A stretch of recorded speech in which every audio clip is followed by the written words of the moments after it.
name is Melonie Parker, and I'm the Chief Diversity Officer here at Google. And I am thrilled to be your moderator for this conversation with the incomparable Debra Lee. Debra served as CEO of Black Entertainment Television Networks from 2005 until 2018.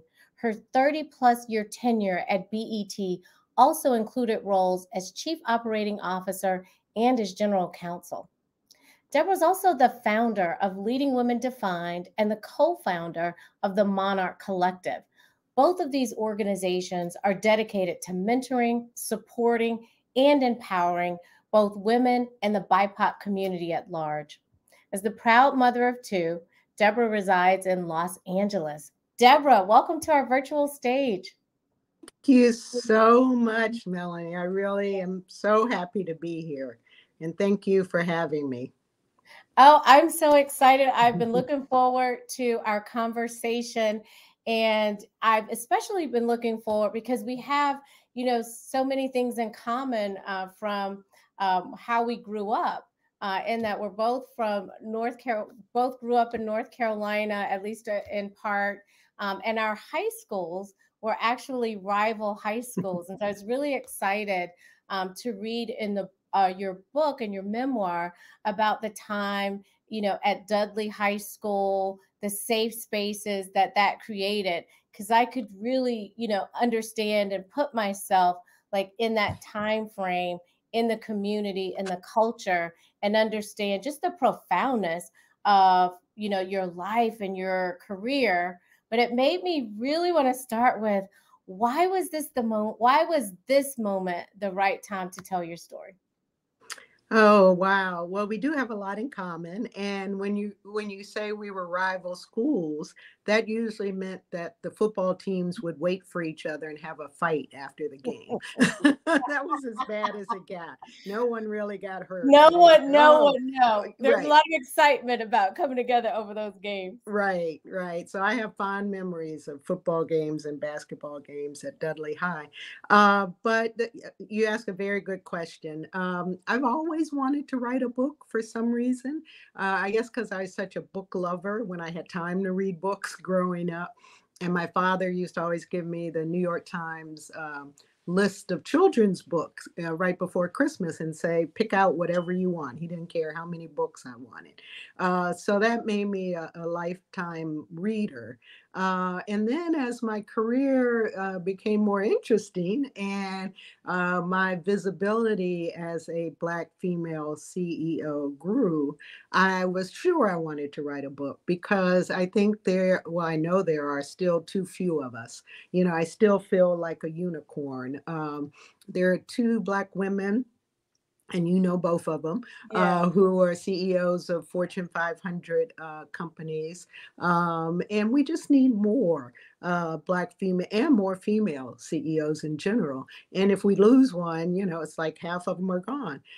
So I wanted to tell my story to encourage young people, especially young women, to know that this is a path that you can follow and that if you want to be a CEO, you can do it. I never thought about it. It wasn't on my vision board. We didn't even have vision boards at the time, but it wasn't one of the things I thought about. And in fact, I grew up in kind of the militant 60s and 70s. So the thought of even going into corporate America was anti to everything. I majored in Chinese Communist ideology in college. I had a fro out to here. And the word corporate America had a bad feeling to it. So, after law school, I went to Kennedy School to go into government, but I ended up going to BET, and I didn't know Black companies existed, or I didn't know how they existed, what kind of structure they had. But anyway, when I stepped down, just to answer your question, when I stepped down from BET 4 years ago, I said, now's the time. It'd be a nice ending to the book. I can talk about my career. I can talk about growing up in Greensboro and how important that was to me and to my family. And we moved there when I was in the sixth grade, and I really blossomed in Mhm. Greensboro. I was elected president of the class the first day of sixth grade.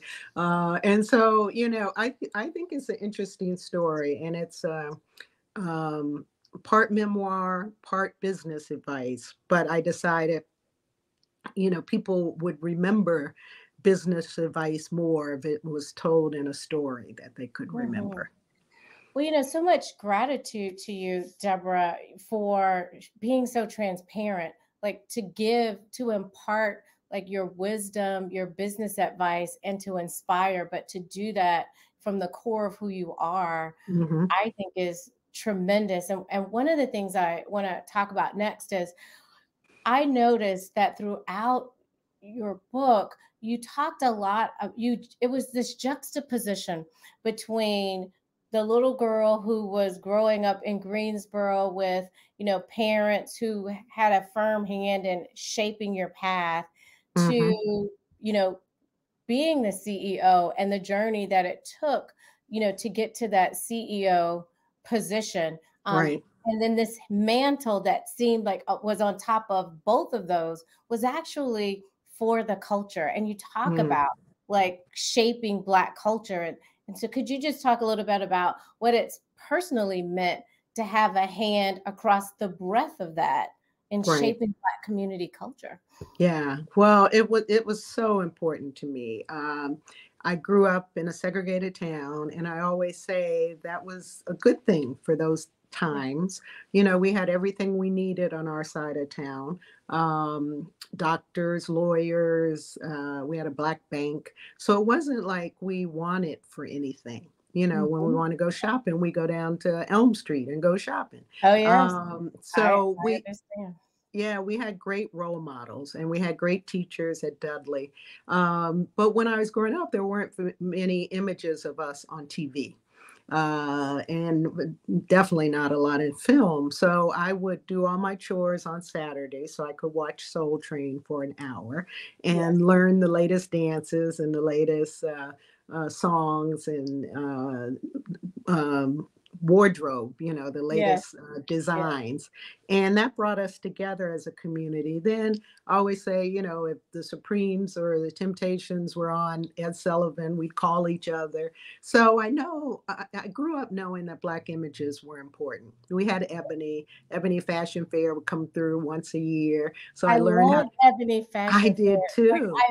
there's nothing that is like taking the place Nothing. of that. No. Um, and I loved like going to that. And it Right. was such a special thing to like have a seat in that environment. Right. And we saw the European fashions and learned how to say Yves Saint Laurent and Dior. And I can remember the woman who was the voice of um, Ebony Fashion Fair. She's actually a good friend, still lives in New York. But anyway, so I knew how important it was for us to Mhm. see each other. Did I know I would end up running a company that had a huge Black brand and had the ability to program a network 24 hours a day? I had no idea.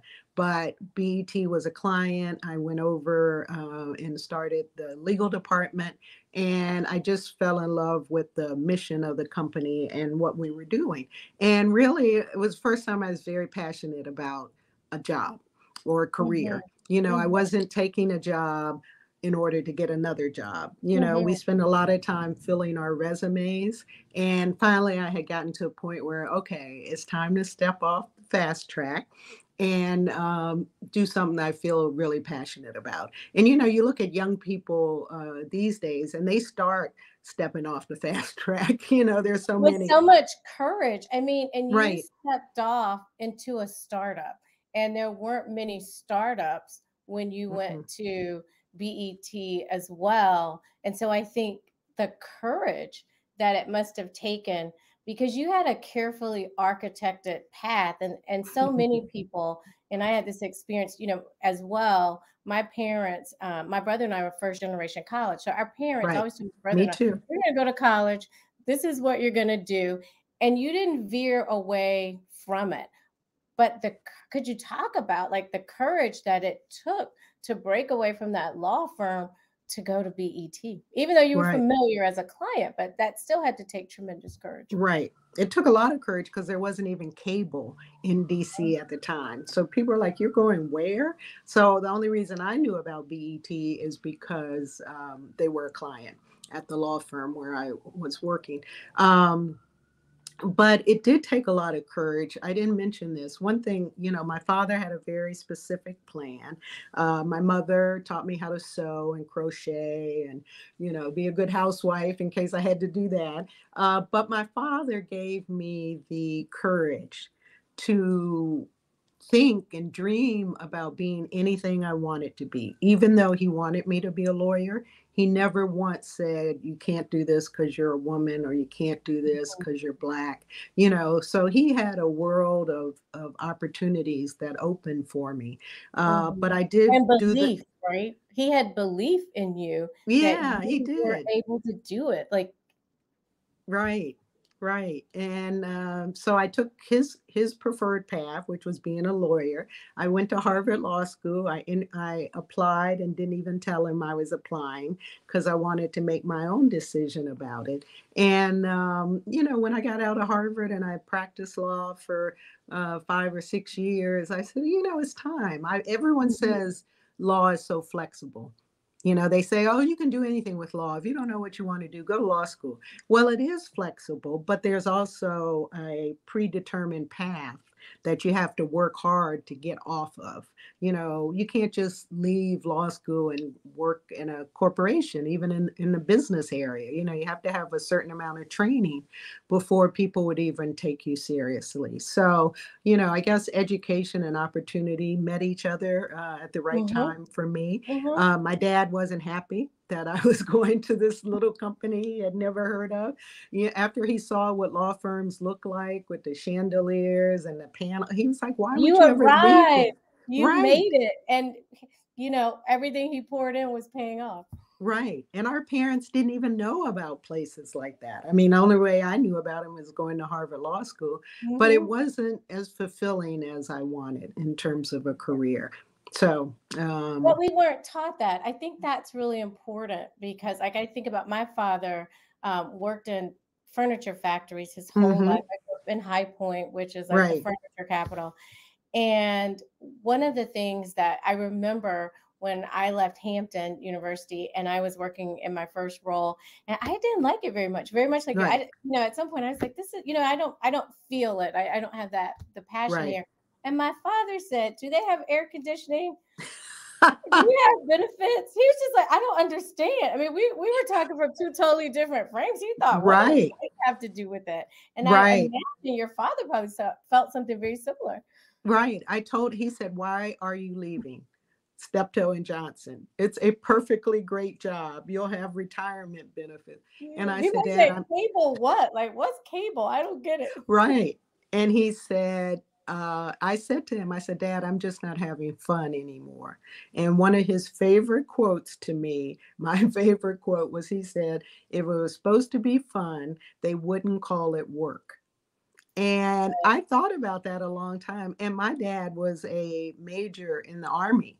And he Mhm. probably didn't have fun one day on the job, but he was doing a job to support his family and to get retirement benefits and to Yes. put us, his 3 kids, 4 kids, three, I have a half brother, through college. And he and my mother never finished college. They were both amazingly smart, both, Mhm. knew all the issues, read papers, read books. They were both so smart, but they both started college and never finished for one Mhm. reason or another.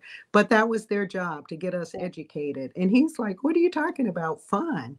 So, but years later, I should finish the story. As BET Yeah. grew, he would cut out articles in the paper Mhm. about BET or Bob Johnson. Remember the days when that's how you shared Yes, articles? There I was no do. Google. There was no. No, my mother would mail me when I was at Hampton that she didn't even write letters. She just mailed me newspaper clippings. Right, right. And he would mail me clips about BET. So he eventually became proud. So he was a great inspiration. But at a certain point, I had to do what felt right. And that That's was leaving the law firm because, you know, I would have to work really hard to be partner. And that's not what I wanted. right. It's really not what I wanted. And you went with sacrifice because you were on a prescribed path that came with rights and privileges of Right. pay, of increased pay, of getting promotion, but not only to have the courage to like leave and go to different industry uncharted path and startup, but you also took a pay cut Right. to do that. And so, like, what advice would you have for others who have that same like yearning voice on the inside, but the Hmm. fear of taking that leap? Yeah, I took a pay cut when I went to BET, and I took on a lot of responsibility when I arrived at BET without being given extra money. Yeah. And at a certain point, it just dawned on me that this was my way to learn the entire company and that the money would follow at some point. And I had faith in Bob Johnson that it would follow, even though I talk about a point where asked for a 5 to 10,000 dollar increase, and he said no. And by that time, I was doing 3 or 4 different jobs. But I didn't know a lot about shares and equity.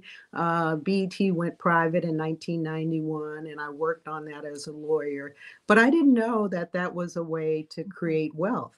I didn't know Mm-hmm. about serving on boards. I mean, right Mm-hmm. now, even in my retirement, I serve on 4 corporate boards where they give you equity and pay you board fees. And so I want And to you started the share. Monarch Collective, right? I mean, Right. not only that, you have an organization that helps women get on boards. Right. And I started that after George Floyd's murder because when I looked at that policeman's eyes and saw he did not see George Floyd as a human being. I mean, he really didn't. He couldn't have done that if he did.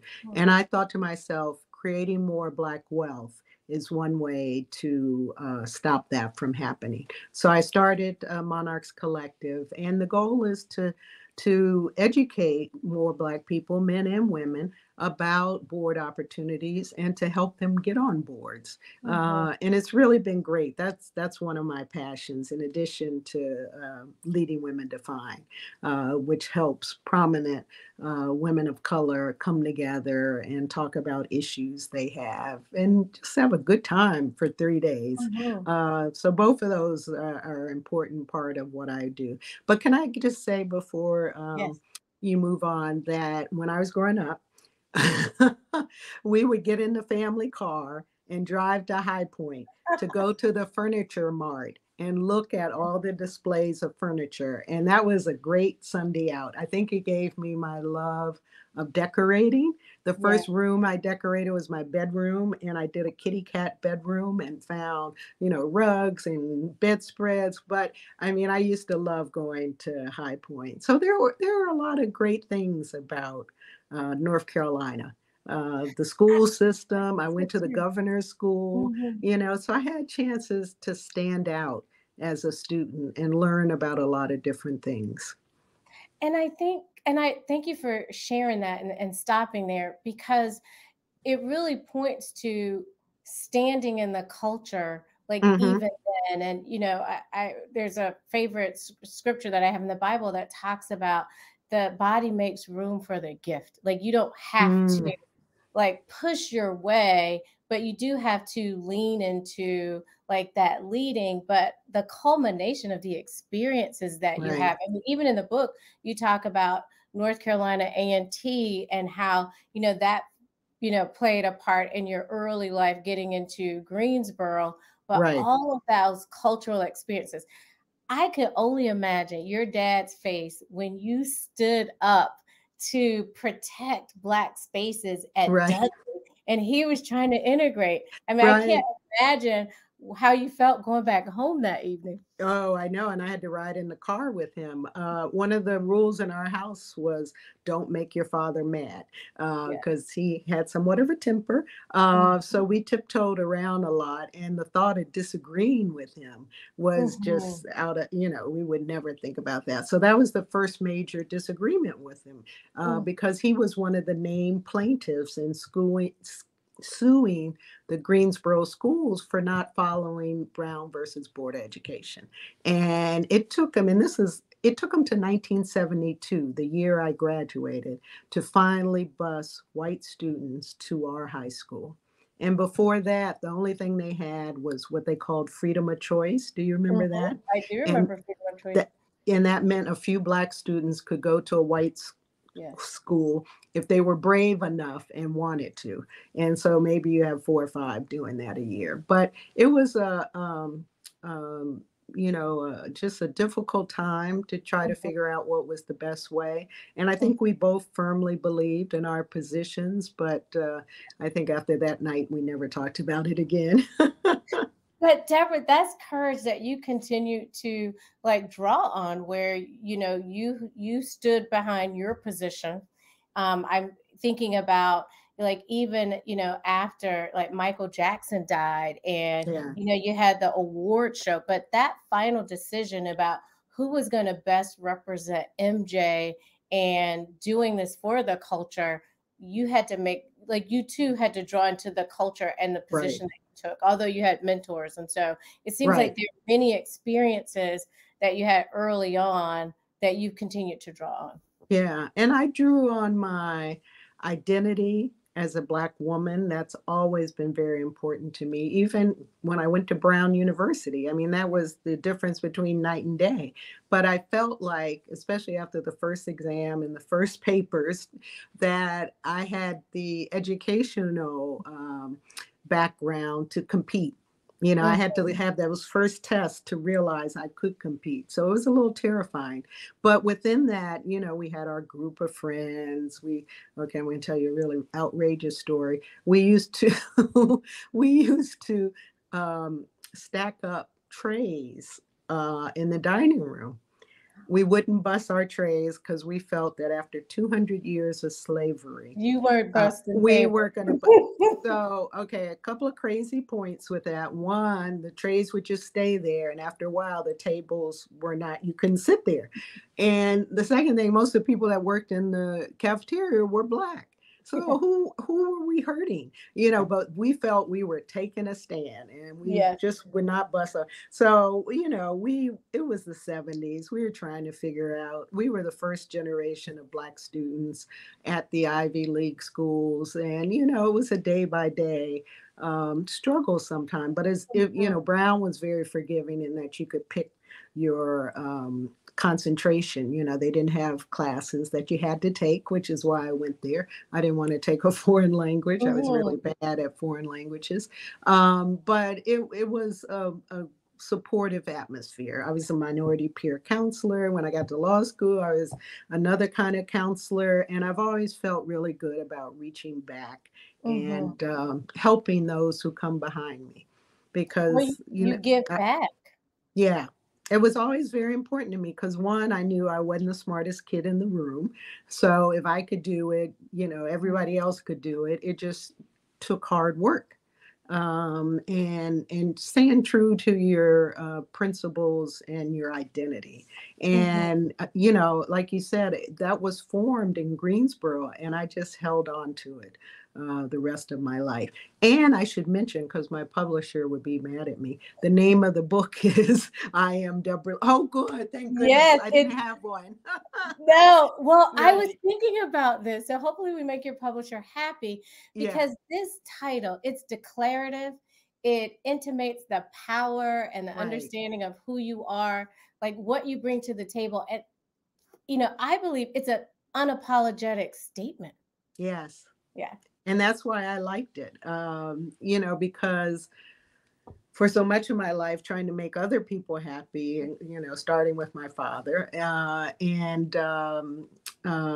just felt it was time to make that power statement and to say I've really put in a lot of work at figuring out who I am. I mean, I have a therapist. I'm not afraid to say that. And, as you said, I had 2 children. I've been married twice. There have been ups and downs in my life, but I wanted to talk about all of that in the book. So that title resonated with me. For a while, I think I said this at a couple of other interviews, people used to see me on the street and say, "Aren't you the BET lady?" So for a while, I thought about naming my book that, but I was like, no, that's not No, what because I. that's just one facet of who you are. Right, That's not the sum right, of who and of who you are. that's also my Instagram tag and my Twitter Mhm. tag. So it worked out well. I want to show young women that you can be successful, you can be powerful, and you may have challenges along the way, but you can overcome those. And there's nothing wrong with wanting power. I think for so long as women, we were told, no, well, you can do certain things, but we're not sure we want you in leadership roles. We're not sure we want you Mhm. telling men what to do. Be a school teacher, do something. Oh yeah.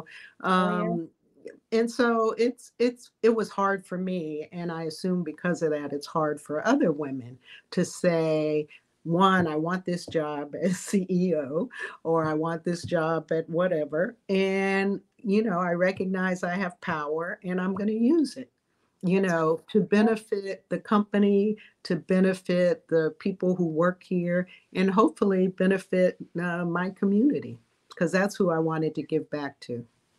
Well, I think you've done that in such a tremendous way, and you continue to do that. But what's interesting, what the other thing that I found really interesting in your memoir is that you've navigated your life between shyness, being too kind, introversion, but even with that, like really stepping into who you are authentically. Hmm. And so I wanted to ask, like, the advice that you have for folks who are looking to define like who they are with the traits that are unique to them, but Yeah. the world doesn't always appreciate, because I think you've done that masterfully. Yeah, well, thank you. One of the things we went through at BET when I took over as CEO is we had a brand consultant, strategist, whatever, someone who worked with Microsoft come in to work with us to say, what do we want BET to stand for? Because for so long, we were the Black network. And I started saying to my team, being Black is not a brand. That it's Mhm. nice when you're the only Mhm. one, but once you start competing with other people, you have to have other brand values. And the first thing that we did when we took that 18-month journey is that we talked about our own personal values. Mhm. And we don't do enough of that. And I realized that achievement was one of mine, family values.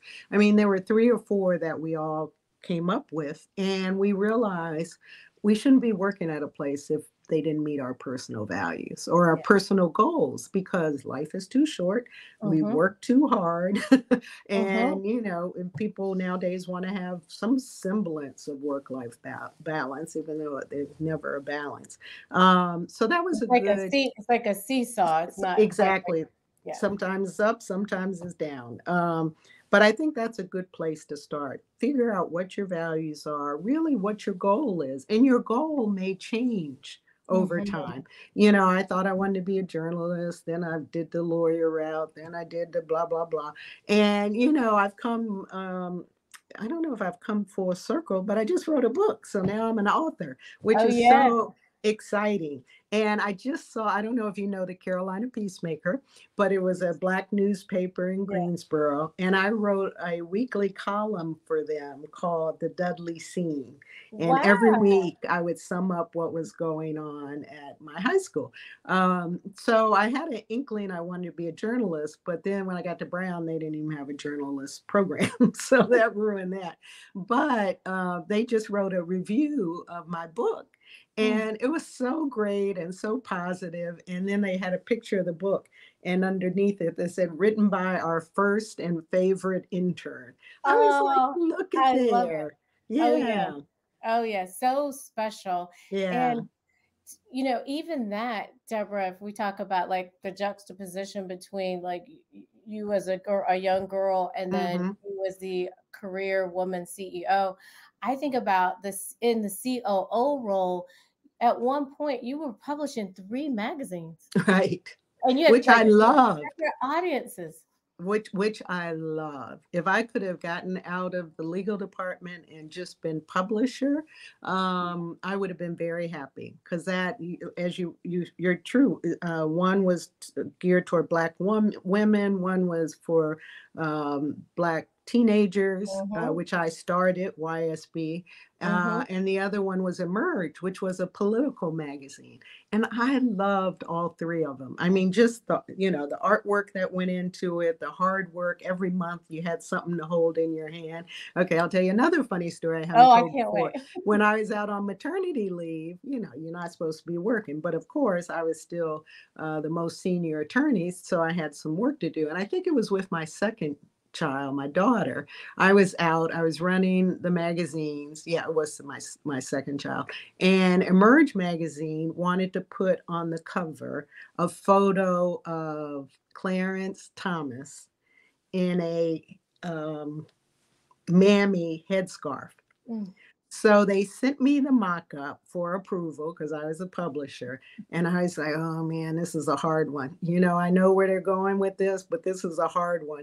So I thought about it a few days, and the editor's name was George Curry. And he was very left of center and always wanted to take extreme positions. So I gave him approval. And I was like, I remember sitting at home thinking that might have been the end of my career, because I don't know how the Black community is going to respond. I Well, don't the know how pit you must have had in your stomach waiting on the right, community response. right.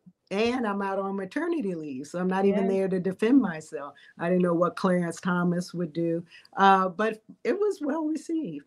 The Black community understood what we were trying to say. So sometimes you got to take a risk. Well, and follow like how you're really following your intuition, but that's Right, been honed with like patterns, with experiences, with guidance, right. because you talk a lot about like going to experts to get like their advice, and then your powers of observation by Hmm. watching other people and how they're handling that, and that informs. I think it also proves that you can do more than one thing, right? You don't Right. have to just be one thing. Like you can represent so many different Yes. things that I think Right. is important. I And was oh, go the ahead, Joe. hardest issue, going back to your Chris Brown example, Mhm. I ended up not letting him perform that year because I just felt like he hadn't paid his debt to society, Mhm. which I think was community service. And, it was 4 days after he had admitted to abusing Rihanna. Yeah. So the next year I did let him perform. But that one year was hard. And, I still remember, back to your point about your younger self, I liked music my parents didn't like. They didn't like James Brown gyrating all around, or Earth, Wind, and Fire going on Mhm. Mhm. stage in diapers. So even reviewing videos, I brought some of that to the table. I also brought my training as a lawyer and Mhm. believing in First Amendment rights, but I Mhm. also brought my experience as a parent. As Mhm. a parent, what do you want Mhm. your kids to see in terms of video? And the last one, I brought just what was best for the company. And in terms of videos, our standards became stricter after you read about the Yeah. protesters outside my house. Yeah. But I did start getting more involved in video review. They used to just bring them to me when it was a really, hard question, but they started bringing more of them to me, and I felt like it was my obligation as CEO to have my own standards Yes. and not really care about whether the video was by Kanye or whether the video was by somebody else. And so I started rejecting videos, and the Mhm. word got out. The music industry wasn't too happy because, MTV or VH1 wasn't rejecting videos. But I felt our community was a little more conservative, and I had to take Mhm. that into account. And I realized that just because an artist has a First Amendment right to say whatever they want or make any video they want, that doesn't mean it has to be on BET. Right. It That's can right. go somewhere else. Because I realized, I said, the New York Times doesn't put every article that Mm-mm. comes to it in the paper. They make That's right. editorial decisions. you That's know, right. and they still say they're the beacon of freedom of speech. And Hmm. so freedom of speech had a different meaning to me after I realized in the end, I was the one who was held responsible for it. The protesters came to my house. They didn't go to For Nellie's 7 house. months. They came Right. to your house for 7 Yeah. months. I mean, and the leadership of like getting the job done, but also like the mental and emotional toll that that would take, because it means something to be the contributor, but also the consumer of Right. the work. And, just being able to talk about like mental health, being mentally well, and Mm-hmm. the important role of therapy. I think that's really so poignant in your book as well. Right. Well, thank you for that. Two things. When the protesters were outside my house, I was divorced by then, and it was just me and my 11, 12-year-old daughter at the Mm. time. My son had gone to college. So it was also an issue of safety. I'm like, okay, this Yeah, minister is bringing 200 people to my house, telling them where I live. What would happen if one of them came back at night to really prove a point? And so there was that part of it. And then you mentioned mental health. Later on, I had to deal with issues. As you probably know, my son passed away in 2020, and he had some mental health issues. And even though you wouldn't know it, he was the happiest, most outgoing, charming, handsome guy you ever met in your life. But I miss him every day, every yes, minute of every day. And but I know I have to speak out about it mhm, because, again, sometimes in the Black community, and especially Black men, are yes, hesitant to get help. that's right. They That's don't right. know We have what to that will. normalize it.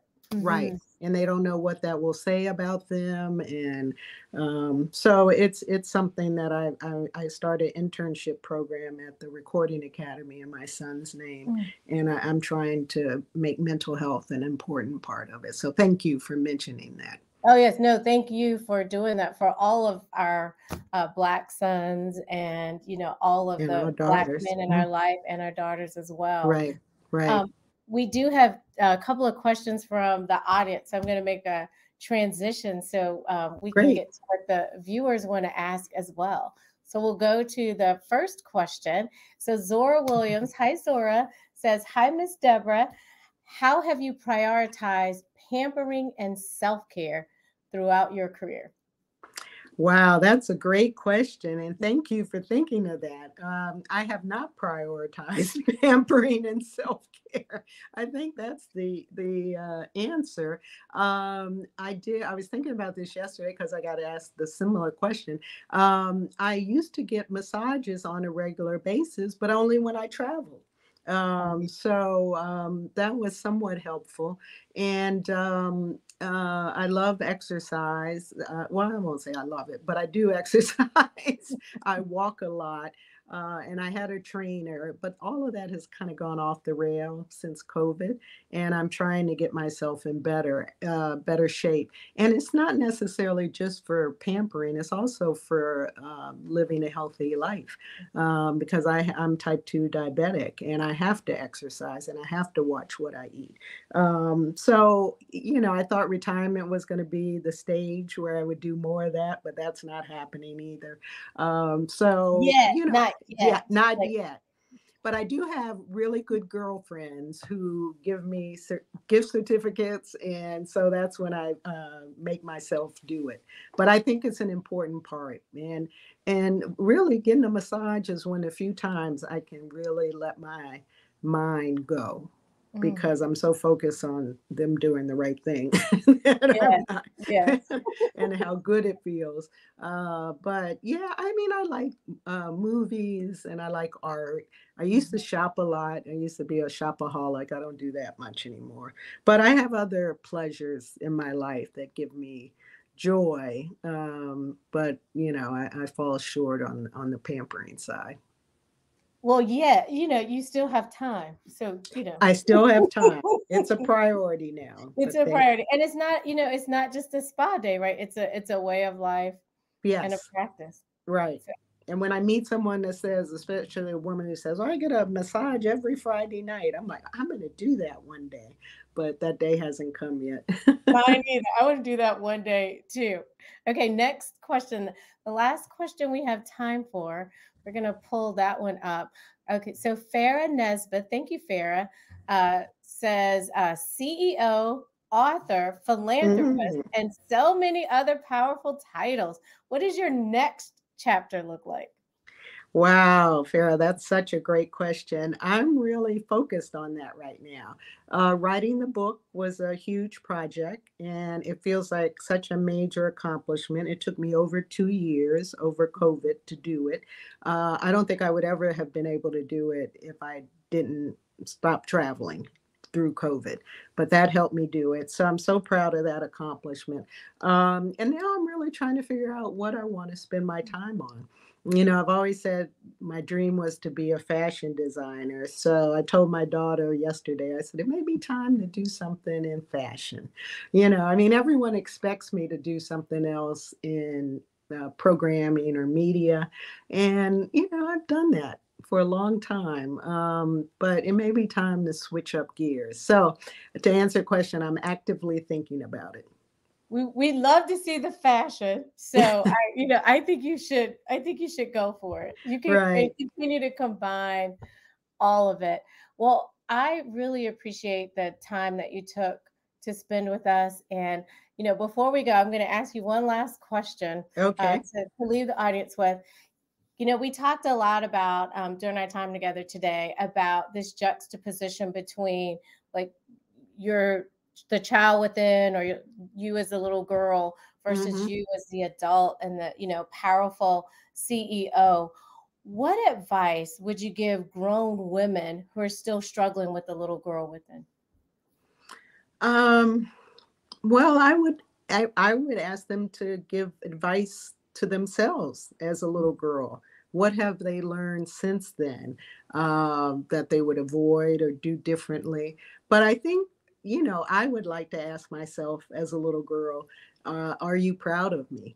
Am I doing what you think is valuable? Did you ever dream of this? I would like to have that conversation with my younger self. And I do have that conversation with my daughter a lot. I know she Yeah. gets tired of me, but I always send in her articles about myself or ideas. What do you think? And she has become my best advisor. Of course, now she's 29, but even as a young girl, she always had a older soul. Mm. So I think you should ask your younger self, what they think of what you're doing, and if they had to do it all over again, what would they do differently? And I don't like that last question because it insinuates that either you've made mistakes or taken the wrong path, and we all do that. We So all do that. I don't find much Mm-mm. use in going back saying, well, if I did it all over again, I would do it this way. But I think it would be